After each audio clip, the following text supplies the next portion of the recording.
I think this like Jesus message is so needed in the world today because there's so many different people living so many different ways and all pointing to Jesus as the reason they live that way when many times their lifestyles openly contradict one another.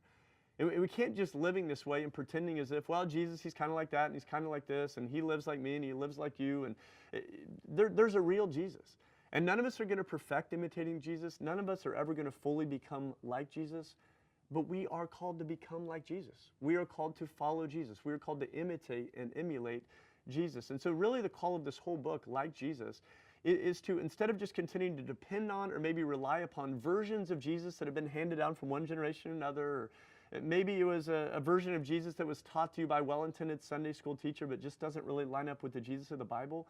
The goal is for all of us, especially myself, to get back into scriptures, to get reintroduced to the real Jesus.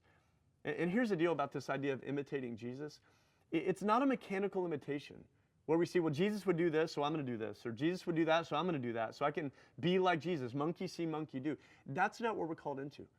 This life of imitating Jesus flows only from intimacy with Jesus. And so it's not so much just about getting to know about Jesus, it is getting to know Jesus and living this meaningful, life-giving, intimate relationship with Jesus. An imitation of Jesus is a natural result of that intimacy.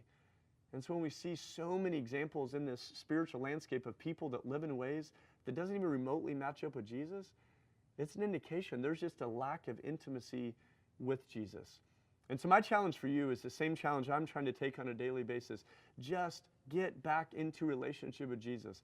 Abide with Jesus. Continue chasing him through the pages of the Bible, trying to determine this question: who is Jesus and what is Jesus really like? You know, oftentimes in this world you hear people say things like, well, I like Jesus, I just don't like Jesus' followers.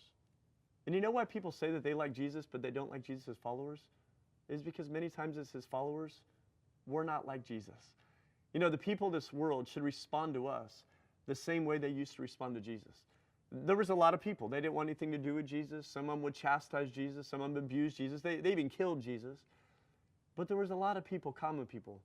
They really liked Jesus for some very tangible reasons. And the same people that liked Jesus, the down and outers, the overlooked, the undervalued, people that have been pushed to the margins of society, people that feel like they're helpless and they're hopeless, they chased after Jesus. And many of those people run hard and fast away from Jesus' church now because in many ways, we're not like Jesus. And so let's get back into his word. Let's start following him again. Let's get into this intimate relationship with Jesus so someone can see Jesus in you and in me as we live more and more like Jesus.